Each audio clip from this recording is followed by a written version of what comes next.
اور دعا اس دولت کا نام ہے جو صرف مومن کے پاس ہے، کافر کے پاس نہیں۔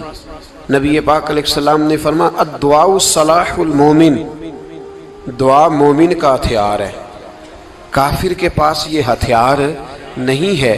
مومن جب اپنے مالک کے حضور دعا مانگتا ہے نا، دنیا میں آپ کسی سے زیادہ مانگیں تو وہ ناراض ہو جاتا ہے، وہ کہتا ہے بھائی تو نے تو کام بنا لیا ہے، کل بھی دیا تھا، پرسوں بھی دیا تھا، روز روز تجھے کون دے؟ میرے نبی پاک علیہ السلام نے فرمایا جو اپنے رب سے زیادہ مانگتا ہے رب اس سے زیادہ راضی ہوتا ہے، زیادہ راضی ہوتا ہے۔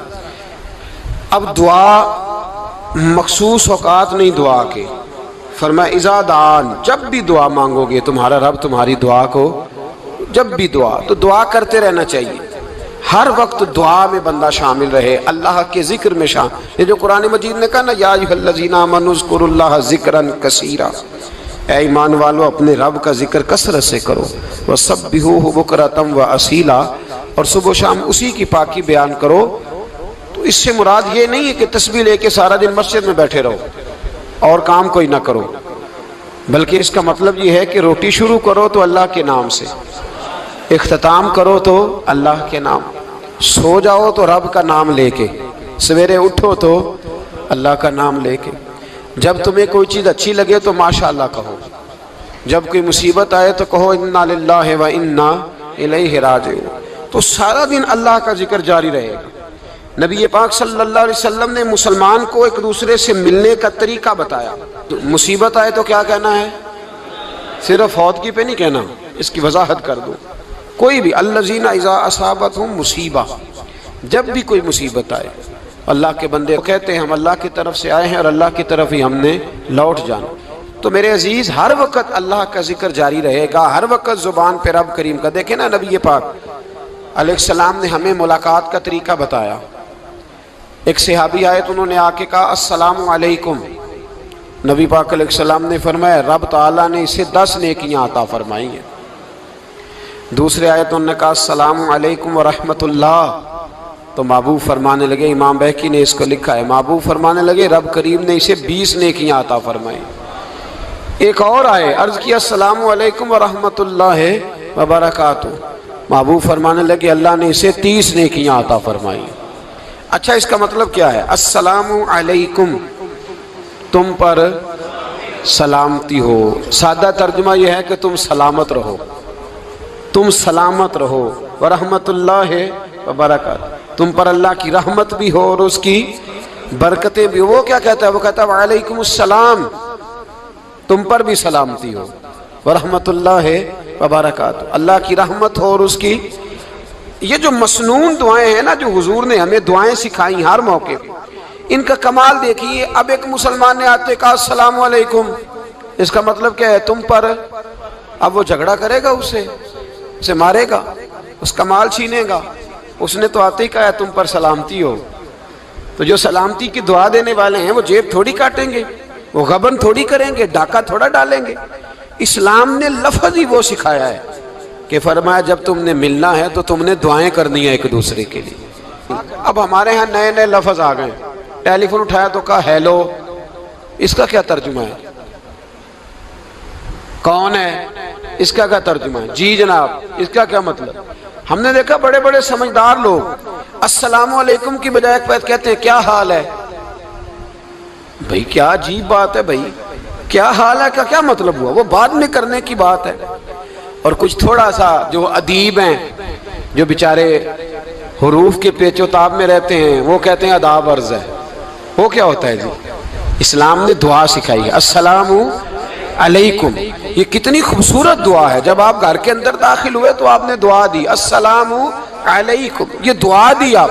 ایک صحابی حاضر خدمت ہوئے، عرض کی یا رسول اللہ صلی اللہ علیہ وسلم میرے گھر میں غربت رہتی ہے، کیا کروں؟ نبی پاک علیہ السلام نے فرمایا جب بھی گھر جایا کرنا گھر والوں سے سلام لیا کر، گھر والوں سے کیا کہا کر؟ السلام علیکم، جب بھی گھر جائے۔ یعنی گھر آیا، اب گھر والوں نے بتایا کہ ماچس کی ڈبیا تو لے آؤ۔ اب یہ دکان کونے پہ تھی گھر والے پہ، وہاں سے ماچس کی ڈبیا لے کے واپس گیا تو کہنے لگا السلام علیکم۔ پھر گھر والوں نے کہا ہو بتانا یاد ہی نہیں رہا چینی بھی ختم ہو گئی ہے۔ تو یہ پھر گیا چینی لینے، لوٹ کے آیا تو کیا کہا؟ جب اللہ چاہتا ہے تو کہے، جب اللہ کے رسول چاہتے ہیں تو کہے۔ اس کا ترجمہ یہ ہے کہ تو کہہ، تو سلام لے۔ اللہ رسول چاہ رہے ہیں کہ تو سلام لے تاکہ تیرے گھر میں سلامتیاں ڈال دی جائیں۔ تو فرمایا سلام لینی ہے تو نے، اور ساتھ تو نے اس طرح کرنا ہے کہ 3 دفعہ سورۃ اخلاص کو پڑھنا ہے۔ امام قرطبی نے اس کو لکھا ہے۔ اس نے کہا حضور غربت بڑی ہے، غربت بڑی ہے تو کہ وظیفہ بتائیں۔ فرمایا جب بھی گھر جاؤ سلام لو اور 3 دفعہ سورۃ اخلاص پڑھو۔ وہ صحابی کہتے ہیں میں پکا ہو گیا۔ اب وہ کچھ دنوں کے بعد، کچھ عرصے کے بعد، کچھ مہینوں کے بعد واپس آئے تو صحابہ کرام علیہم رضوان فرماتے ہماری خواہش تھی کہ یہ کچھ بیان کرے، اب بتائے جو وظیفہ لے کے گیا تھا اس کا رزلٹ کیا نکلا۔ کہتے اس نے بڑی حیرت انگیز بات کی، حیرت انگیز عجیب انداز میں۔ کچھ لوگوں کا دل ہوتا ہے نا کہ مجھے ملے میرے پڑوسی کو نہ ملے، اور کچھ کا دل ہوتا ہے یار مجھے بھی ملا ہے اور الحمدللہ میرے پڑوسی کو ملا ہے۔ تو صحابی جب حاضر ہوئے تو صحابہ کہتے ہیں ہمیں تجسس تھا کہ یہ کچھ بتائیں، تو حضور نے فرمایا کیا حال ہے تیرا؟ کہا یا رسول اللہ کمال ہی ہو گئی ہے حضور، میں جب بھی گھر جاتا ہوں سلام لیتا ہوں اور 3 دفعہ سورۃ اخلاص پڑھتا ہوں، میں تو امیر ہو ہی گیا ہوں، میرے تو ہمسائے بھی امیر ہو گئے۔ کتنا پیارا ہے یہ جملہ، کتنا حسن ہے۔ اتنا اچھا لفظ کسی اور کے پاس ہے ہی نہیں جو الفاظ ہمیں ہمارے رسول نے عطا فرمایا۔ اس کو اپنائیے، اس کو اپنائیے۔ یہ الگ بات ہے کہ لوگ مطلب کے لیے سلوٹ کر لیتے ہیں بڑا سارا، لیکن مطلب کے لیے نہیں۔ جس کو جانے اس سے بھی سلام لیں، جس مسلمان کو نہیں جانتے اس سے بھی۔ تو نبی پاک نے ہمیں مسنون دعائیں سکھائیں۔ رات کو جب سونے لگیں اللہ کے رسول صلی اللہ علیہ وسلم نے ہمیں دعا سکھائی۔ حضور نے فرمایا جب سونے لگو تو مسلم شریف میں فرمایا تم نے یہ دعا پڑھنی، اللہم باسمک اموت و احیا۔ تم نے کہنا اے اللہ میں تیرے نام پر مرتا ہوں اور تیرے نام پر جیتا ہوں۔ نبی پاک صلی اللہ علیہ وسلم نے ایک حدیث میں فرمایا کہ یہ جو نیند ہے نا یہ موت کی چھوٹی بہن ہے، یہ موت کا ایک حصہ ہے۔ جس طرح انسان سو جائے تو کوئی خبر نہیں ہوتی کیا ہو رہا ہے، بالکل وہ اٹھا ہے تو اس نے کہا ہو یہ کیا ہوا، سو جاتا ہے نا آدمی اسے خبر نہیں ہوتی، اوہو میں نے تو 11 بجے اٹھنا تھا یہ تو 3 بج گئے، اب اسے خبر نہ رہی۔ سوتے ہوئے لوگ چوری کر لیتے ہیں، بلکہ اس طرح بھی ہوتا ہے کہ آدمی نے گکھڑ اترنا تھا، وہ پنڈی سے آ رہا تھا لیکن وہ سویا ہوا تھا، آنکھ تب کھلی جب کاموں کی آ گیا تھا، اب اس کا اس پر زور۔ تو فرمایا کیا پتا اب تو کھل گئی کاموں کی، جا کے لاہور جا کے کسی جگہ پہنچ کے، تو یہ بھی ممکن ہے کہ کھلے ہی نہ، نیند ہی موت کا سبب بن جائے۔ تو کہہ کے سو کہ یا اللہ تیرے نام پہ سو رہا ہوں، اللہ کس نام پہ سو رہا ہوں؟ یار اگر ہم ان دعاؤں کا حسن سمجھے، مت اللہم باسمک اموت و احیا، یا اللہ میں تیرے نام پہ سوتا ہوں اور تیرے نام پر اٹھتا ہوں، گویا کہہ رہا یا اللہ میری نیند بھی تیرے فضل سے ہی ہے، اور اگر آنکھ کھل جائے تو وہ بھی تیرے فضل سے ہی ہے۔ کتنا اعلیٰ نبی پاک علیہ السلام نے انداز سکھایا۔ اور پھر بخاری شریف میں حدیث موجود ہے، فرمایا جب اٹھو تو کہو الحمدللہ الذی احیانا احیانا بعد ما اماتنا والیہ النشور۔ فرمایا جب تم سو کے اٹھو تو پھر کہو اے اللہ ساری تعریفیں تیرے لیے، تمام تعریفیں جس نے ہمیں موت کے بعد حیات دی، موت کے بعد فرمایا احیانا بعد ما اماتنا، ہمیں مرنے کے بعد گویا اللہ کا شکر ادا کر کے آنکھ کھل گئی۔ دیکھیں کس طرح اسلام مسلمان کو اللہ کے ساتھ جوڑتا ہے۔ فرمایا شکر کر، آنکھ کھل گئی، کہ یا اللہ تیرا شکر ہے تو نے موت کے بعد ہمیں دوبارہ حیات عطا فرمائی، یہ شکر ادا کرو۔ گویا تم یہ نہ کہنا کہ میں اٹھ گیا ہوں تو میرا کمال ہے، یہ نہ سمجھنا میں اٹھ گیا ہوں تو میں بڑا پابند ہوں، جب میں ارادہ کر لوں کہ میں نے 11 بجے اٹھنا ہے تو پھر میں اٹھ جاتا ہوں۔ یہ نہ کہنا کہ یہ الارم بڑا اچھا ہے، یہ مجھے اٹھا لیتا ہے۔ ذہن کے اندر خیال کر کہ نیند تو موت کی طرح تھی، یہ جو میں اٹھ گیا ہوں تو اپنے رب کے فضل سے اٹھا ہوں، جو میں اٹھ گیا ہوں، جو ابھی اٹھے ہیں وہ تو بول دینا کم از کم کہ میں اپنے رب کے فضل سے اٹھ گیا۔ تو دعا سکھائی۔ پھر دیکھیے نبی پاک صلی اللہ علیہ وسلم نے فرمایا جب تم بیت الخلاء میں جاتے ہو نا، واش روم میں جاتے ہو، تو گندی چیزیں ہوتی ہیں وہاں، شیطان ہوتے ہیں، جنات ہوتے ہیں، یہ گندگی پہ ہوتے ہیں، جب تم واش روم جاؤ، بیت الخلا جائے، تب بھی دعا مانگو۔ کیا دعا مانگو؟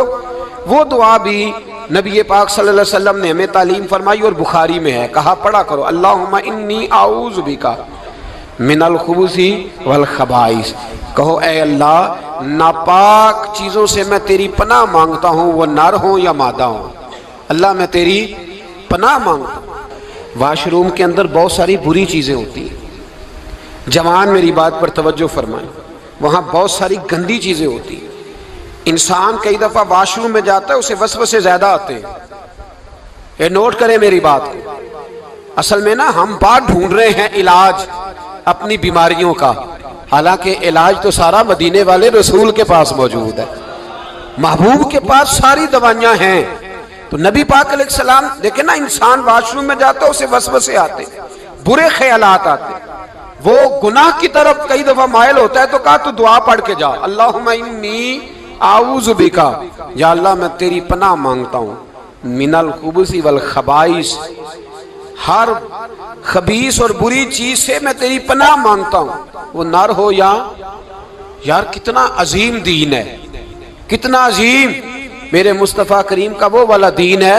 اصل میں اللہ کرے بی اے پاس بچے کو بیت الخلا کی دعا بھی یاد ہو جائے، ایسے یاد ہو جائے، اور اس کے ماں باپ سمجھ لیں کہ جوان ہو گیا ہے، تو اب ہو سکتا ہے اس کی طرف شیطان حملہ زیادہ کرے، اسے خراب کرنے کی کوشش کرے، تو لہٰذا اسے دعا سکھائی جائے تاکہ اس کو پہلے سے پتا ہو کہ میں نے اس بے ایمان سے بچنا کس طرح سے۔ اب آپ دیکھیے نبی پاک علیہ السلام نے ہمیں دعا سکھائی، مصنف ابن ابی شیبہ میں۔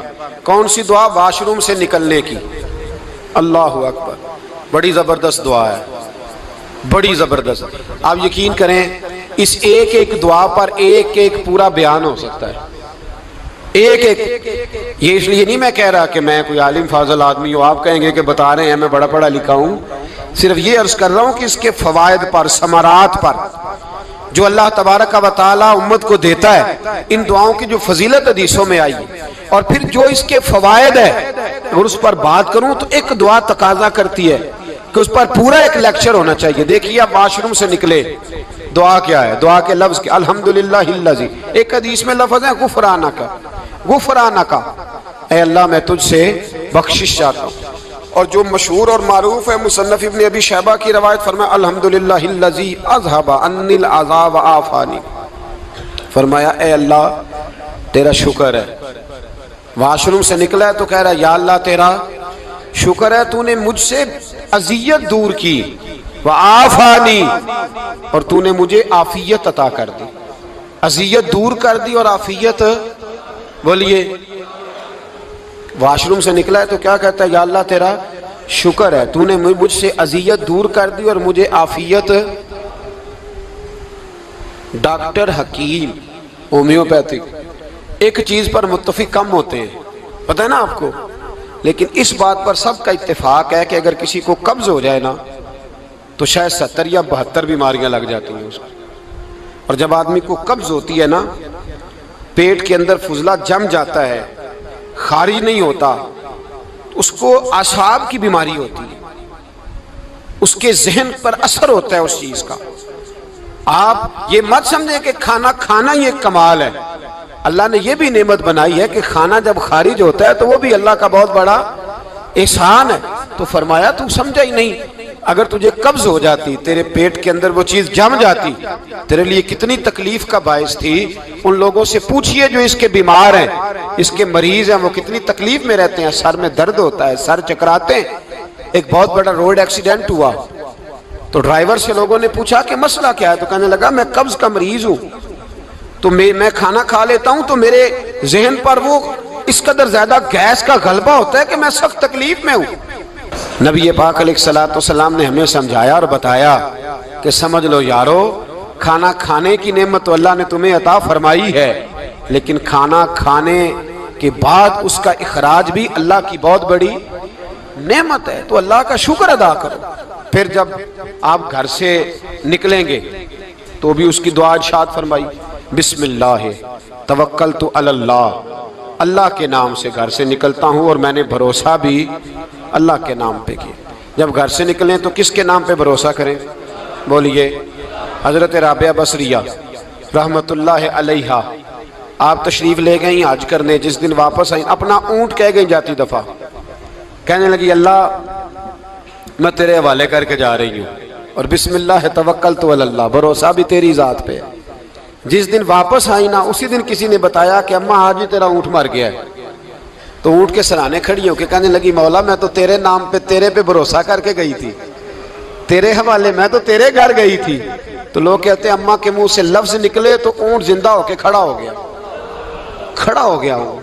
تو اماں کہنے لگی نہیں تمہیں ہی غلطی لگی ہے، مرا ہی نہیں تھا، پہلے سے ہی موجود تھا، گویا اپنی کرامت بھی نہیں ظاہر ہونے دی۔ تو بھائی گھر سے نکلیں تو کس لفظ پر کہ یا اللہ میں تیرے بھروسے پہ نکل رہا ہوں، میں اس کے دو فائدے ہوں گے، ایک تو آپ اللہ کی امان میں جا رہے ہیں، اللہ کی امان میں آ رہے ہیں، اور دوسرا جس گھر کو آپ چھوڑ کے جا رہے ہیں اسے بھی اللہ کی امان میں دے کے جا رہے ہیں۔ تو کتنا لذت والی دعا ہے جو نبی کریم علیہ السلام نے ہمیں سکھائی۔ اب ذرا حدیث سنیں خوش ہو کے، دیکھیں حضور نے دعا سکھائی، فرمایا جب دیکھ لو نا کسی کو ہنستا ہوا، کیا کرتا ہوا؟ ماشاءاللہ آپ تو ہنسنے لگے۔ جب کسی کو ہنستا ہوا دیکھو تو کہا کرو اضحک اللہ سنک، یہ دعا یہ بخاری ہے، فرمایا دعا مانگا کرو جب کسی مومن کو ہنستے ہوئے دیکھو تو دعا مانگو اضحک اللہ سنک، اللہ تجھے ہنستا ہی رکھے، اللہ تجھے، بولیے جل نہ جایا کرو کہ میں پریشان ہوں تو یہ ہنس کیوں رہا ہے، جھلا نہ کرو، بلکہ کیا کہا کرو اللہ تجھے ہنستا رکھے، اللہ تجھے۔ نبی پاک صلی اللہ تعالی علیہ وآلہ وسلم نے فرمایا، ترمذی میں حضرت اسامہ بن زید رضی اللہ تعالیٰ عنہ سے حدیث مروی ہے، حضور نے فرمایا جس نے کسی کے ساتھ احسان کیا اور جس پر احسان کیا اگر اس نے یہ دعا پڑھ دی نا جزاک اللہ خیرا، تو فرمایا اس نے اللہ کی بھی پوری حمد کر دی اور محسن کا صحیح شکریہ بھی ادا کر دیا۔ کیا کہنا ہے؟ جزاک اللہ، اللہ تجھے بہترین جزا عطا کرے۔ اس کا ترجمہ کیا ہے؟ اللہ تجھے بہترین، کیونکہ حضور فرماتے ہیں من لم یشکر الناس ولم یشکر اللہ، جس نے بندوں کا شکریہ ادا نہیں کیا اس نے اللہ کا بھی شکریہ ادا نہیں کرنا۔ تو کیا کہنا چاہیے؟ جزاک اللہ خیرا۔ اور اگر اماں کہتی ہو بچوں کو انگریزی سکھانی ہے تو کیا کہنا ہے پھر؟ شکریہ ادا کرنے میں کیا کہنا ہے؟ Thanks, thank you. او خدا کے اس کا ثواب کتنا ہے؟ بولے انگریزی ایک زبان ہے، اس کو زبان ہی رہنے دیں گے۔